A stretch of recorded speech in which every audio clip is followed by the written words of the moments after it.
Баршаңызға сәлем. Мен Мариям апайларыңыз боламын. Тоқыманы үйренем деушілерге бүгінгі сабақта оң теріс тоқуды үйренеміз. Сабақ басталмас бұрын менің каналыма тіркеліп, комментарий жазып, лайк басуды ұмытпаңыздар. Ал енді сабағымызды бастаймыз. Ілмектерді іліп алуды кешегі алдыңғы сабақтарда өткенбіз. Сондықтан тездетіп ілмектерді іліп аламын. Содан кейін оң теріс тоқу әдісін сіздерге көрсетемін.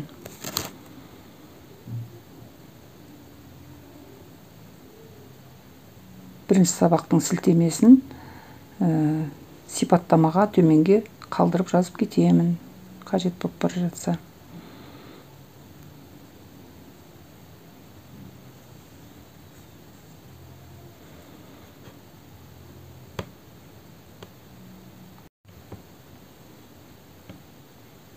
Енді осылай ілмектерді жинап аламыз. Жинап алып болғаннан кейін, мына екі спицада осындай ілмектер жиналып тұрады.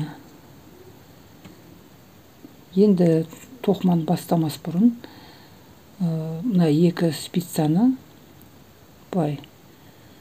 екі спицадан бір сым темірді аламыз. Енді тоқыманы сағат тілі бағытымен бұрап аламыз.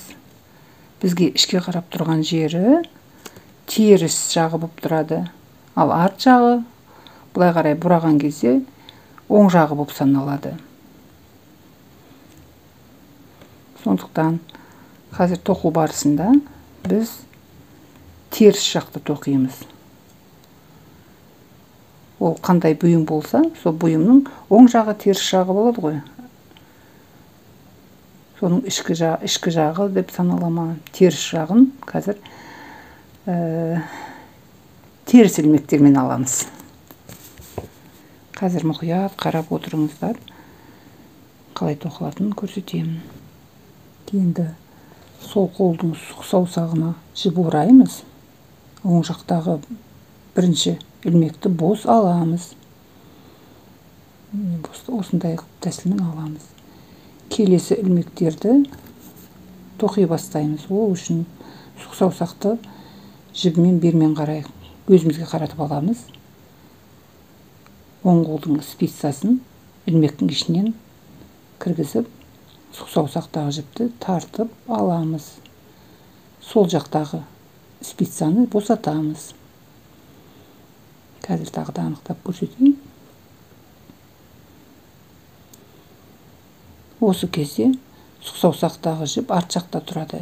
Соны арт жақтағыны бермен қарай қаратып аламыз. Мына бірінші ілмекті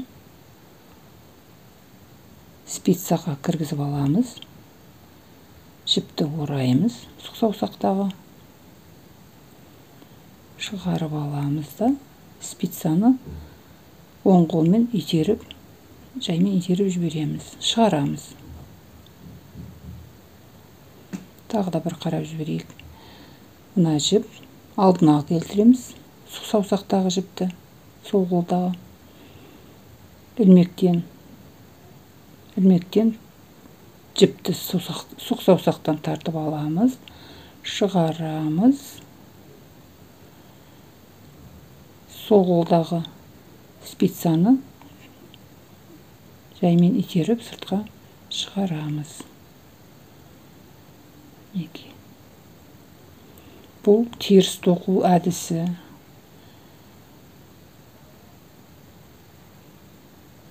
Міне ілмектен шығарып аламыз. Сол кезде сол қолдағы сұқ саусақтағы жіп артқа кетеді.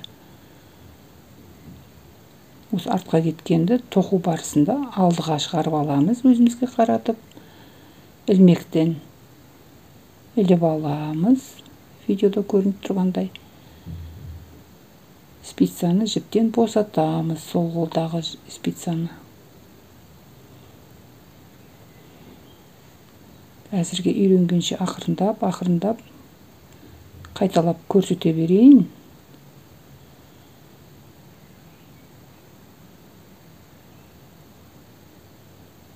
Мінекей. Орап аламыз сұқ саусақтағы жіпті. Жұмысшы жібі деп саналады. Ақырын спицадан шығарып отырамыз.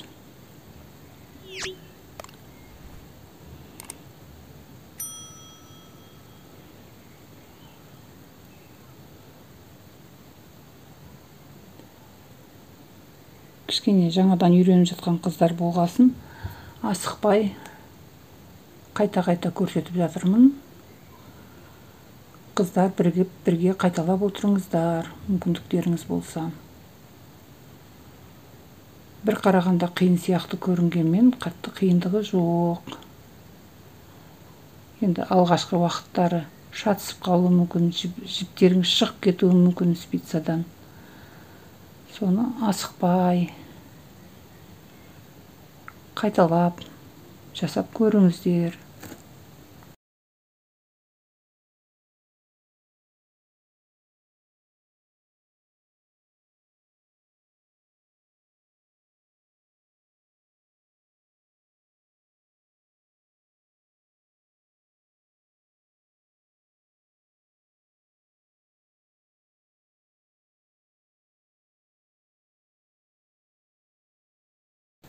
Міне мынау теріс тоқудың үлгісі. Енді спицаны өзімізге қаратып, оң жағын қаратып аламыз. Енді оң ілмек тереміз. Мынау оң жағы.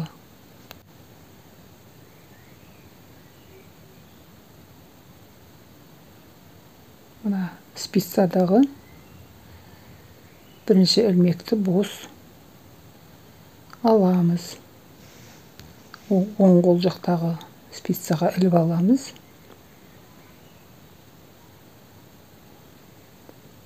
Сұқ саусақтағы жұмыс жібі мынау тоқымамыздың артқы жағында тұрады.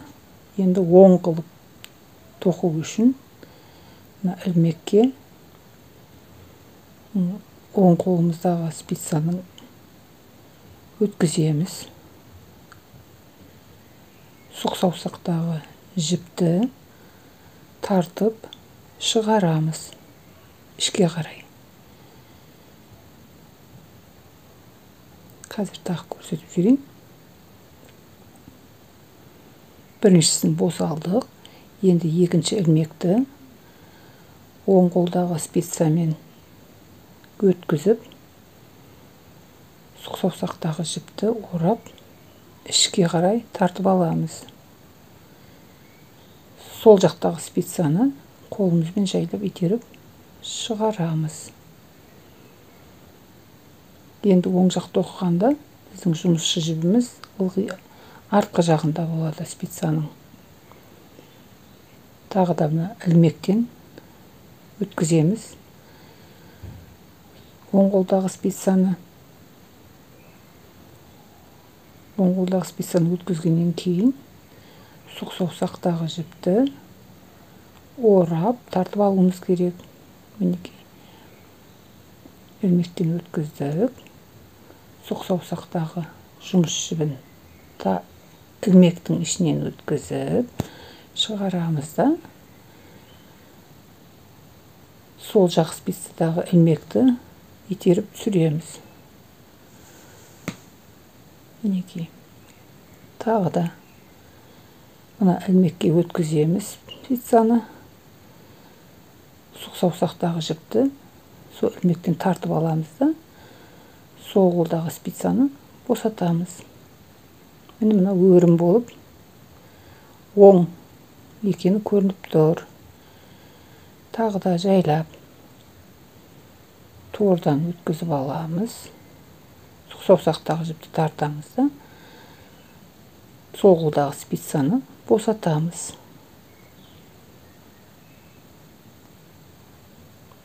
Бұл оң тоқу болып саналады. Оңмен тоқығанда осындай өрімдер көрініп тұрады. Тағы да қарап отырсаңыз, видеодан да көрініп тұр.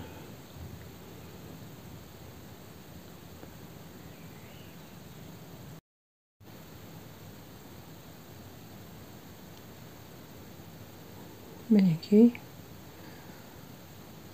оң тоқылу да көрініп жатыр. Осындай өрім болып көрінеді. Осымен бүгінгі сабағымыз аяқталды.